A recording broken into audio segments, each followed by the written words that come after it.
आप सभी विद्यार्थियों का इस चैनल पर हार्दिक स्वागत है।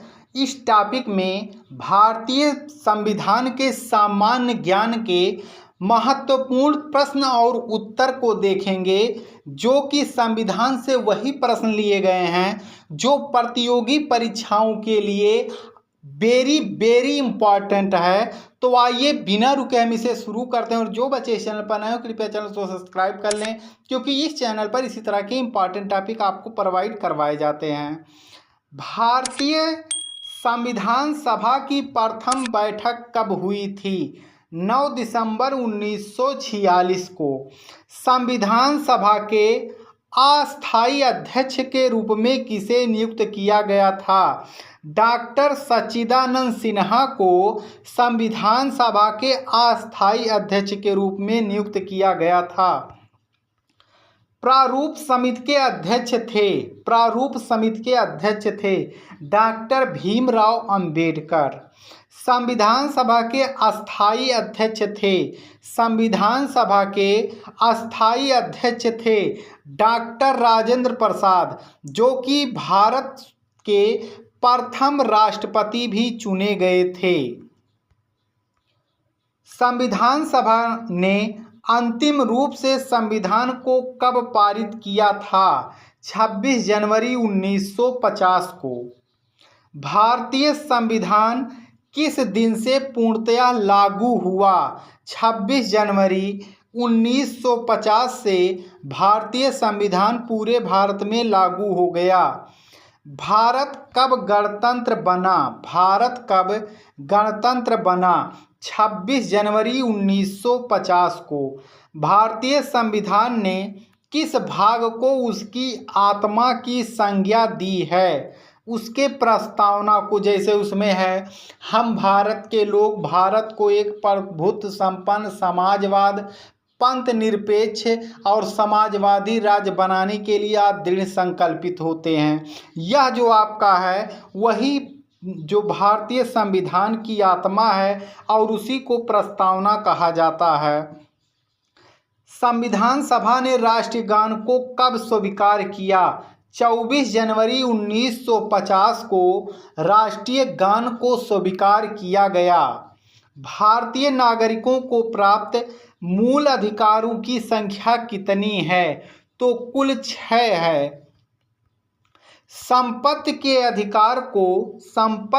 अधिकार को किस संविधान संशोधन द्वारा हटा दिया गया?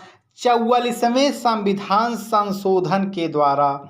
मूल अधिकारों का रक्षक किसे कहा जाता है? मूल अधिकारों का रक्षक किसे कहा जाता है? सर्वोच्च न्यायालय और उच्च न्यायालय को। किस अनुच्छेद के द्वारा 6 से 14 वर्ष तक के बच्चों के लिए शिक्षा का अधिकार मूल अधिकार माना गया है? किस अनुच्छेद के द्वारा 6 से 14 वर्ष तक के बच्चों के लिए शिक्षा का अधिकार मूल अधिकार माना गया है? अनुच्छेद 21A के अंतर्गत लोक कल्याणकारी राज्य की अवधारणा किसमें निहित है? राज्य की नीति के निर्देशक तत्वों में। संविधान का अनुच्छेद 40 राज्य को निर्देश देता है कि वह ग्राम पंचायतों का संगठन करें। संविधान में मूल कर्तव्यों को शामिल करने की प्रेरणा किस देश के संविधान से ली गई है? तो वह रूस से ली गई है। संविधान में मूल कर्तव्यों को किस समिति की अनुशंसा के आधार पर शामिल किया गया है? संविधान में मूल कर्तव्यों को किस समिति की अनुशंसा के आधार पर शामिल किया गया है? तो वह स्वर्ण सिंह समिति के अनुशंसा के आधार पर इसको शामिल किया गया है। भारतीय संघ की शक्ति किसमें निहित है? राष्ट्रपति में। राष्ट्रपति के निर्वाचन मंडल में शामिल है संसद के दोनों सदनों के निर्वाचित सदस्य, राज्यों की विधानसभाओं के निर्वाचित सदस्य, यानी संसद के दोनों सदन, यानी कि लोकसभा और राज्यसभा के सदस्यों और राज्यों के विधानसभाओं के जो निर्वाचित सदस्य होते हैं वही राष्ट्रपति का चुनाव करते हैं। राष्ट्रपति के कार्यकाल की अवधि है 5 वर्ष। राष्ट्रपति पद के चुनाव के लिए कौन सी विधि अपनाई जाती है? तो वह आनुपातिक प्रतिनिधित्व, एकल संक्रमणीय एवं अप्रत्यक्ष मतदान होता है। निर्विरोध चुने जाने वाले राष्ट्रपति हैं नीलम संजीवा रेड्डी, या निर्विरोध चुने गए थे। राष्ट्रपति पर महाभियोग का आरोप संसद के किस सदन में लगाया जाता है? तो संसद के किसी भी सदन में लगाया जा सकता है, चाहे वह लोकसभा हो या राज्यसभा हो।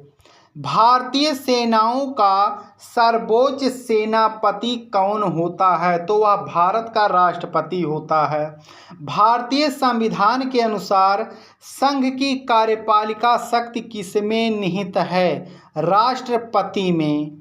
उपराष्ट्रपति के निर्वाचन मंडल में शामिल हैं राज्यसभा और लोकसभा के सदस्य। राष्ट्रपति राज्यसभा में कितने सदस्यों को मनोनीत करता है? 12 सदस्यों को अधिकतम मनोनीत कर सकता है। भारतीय संसद के ऊपरी सदन को कहा जाता है राज्यसभा। राज्यसभा को हम लोग उच्च सदन भी कहते हैं। प्रधानमंत्री की नियुक्ति कौन करता है? आंसर होगा राष्ट्रपति। यदि प्रधानमंत्री या कोई अन्य मंत्री सदन का सदस्य नहीं है तो उसे पद पर बने रहने के लिए कितने दिनों के अंदर संसद का सदस्य बनना आवश्यक है? 6 माह के अंदर। मंत्रिपरिषद सामूहिक रूप से किसके प्रति उत्तरदायी है? तो यह लोकसभा के प्रति उत्तरदायी है। लोकसभा की अधिकतम संख्या कितनी होती है? 552 होती है। राज्यसभा के अधिकतम सदस्यों की संख्या कितनी होती है? 250 होती है। किसी विधेयक को धन विधेयक के रूप में कौन प्रमाणित करता है? किसी विधेयक को धन विधेयक के रूप में कौन प्रमाणित करता है? आंसर आपका होगा लोकसभा अध्यक्ष। केंद्र सरकार का प्रथम विधि अधिकारी कौन होता है? भारत का महान्यायवादी होता है। संघ राज्य क्षेत्रों का प्रशासन कौन चलाता है? संघ राज्य क्षेत्रों का प्रशासन कौन चलाता है? तो आंसर होगा राष्ट्रपति द्वारा नियुक्त प्रशासक। भारत के प्रथम राष्ट्रपति कौन थे? भारत के प्रथम राष्ट्रपति कौन थे? आंसर होगा डॉक्टर राजेंद्र प्रसाद। स्वतंत्र भारत के पहले भारतीय गवर्नर जनरल थे चक्रवर्ती राजगोपालाचारी, या भारत स्वतंत्र भारत के प्रथम गवर्नर जनरल थे। स्वतंत्र भारत के प्रथम प्रधानमंत्री थे। स्वतंत्र भारत के प्रथम प्रधानमंत्री थे पंडित जवाहरलाल नेहरू। राष्ट्रपति द्वारा लोकसभा तथा जाने वाले सदस्यों की संख्या राज्यसभा में मनोनीत किए क्रमशः 2 और 12, यानी लोकसभा में 2 सदस्यों की नियुक्ति कर सकता और राज्यसभा में 12। राज्य की कार्यपालिका का प्रमुख होता है राज्यपाल, जो कि राष्ट्रपति द्वारा नियुक्त किया जाता है। संविधान के अनुसार विधानसभा के सदस्यों की अधिकतम संख्या है 500 और 2 सदस्यों की नियुक्ति राष्ट्रपति करता है, कुल 552। वर्तमान में भारत में कुल कितने राज्यों में विधान परिषदें विद्यमान हैं? तो इस समय 6 ऐसे राज्य हैं जहां विधान परिषदें विद्यमान हैं। राज्य का मंत्रिमंडल सामूहिक रूप से किसके प्रति उत्तरदायी होता है? आंसर आपका होगा विधानसभा। विधानसभा के वर्ष में कम से कम कितने अधिवेशन होने चाहिए? 2। एक वर्ष में विधानसभा का कम से कम 2 अधिवेशन होना चाहिए। किस राज्य में विधानसभा सदस्यों की संख्या सर्वाधिक है? सबसे अधिक उत्तर प्रदेश में है। सर्वोच्च न्यायालय के मुख्य न्यायाधीश की नियुक्ति कौन करता है? तो वह भारत का राष्ट्रपति करता है, जिसे कि भारत का प्रथम नागरिक होने का अधिकार प्राप्त है।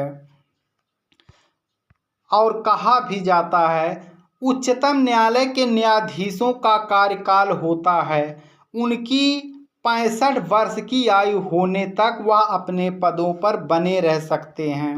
सर्वोच्च न्यायालय के प्रथम मुख्य न्यायाधीश थे हीरालाल जे कानिया। ये सर्वोच्च न्यायालय के प्रथम मुख्य न्यायाधीश थे। तो इसमें केवल वही प्रश्न है जो वेरी वेरी इम्पॉर्टेंट हैं।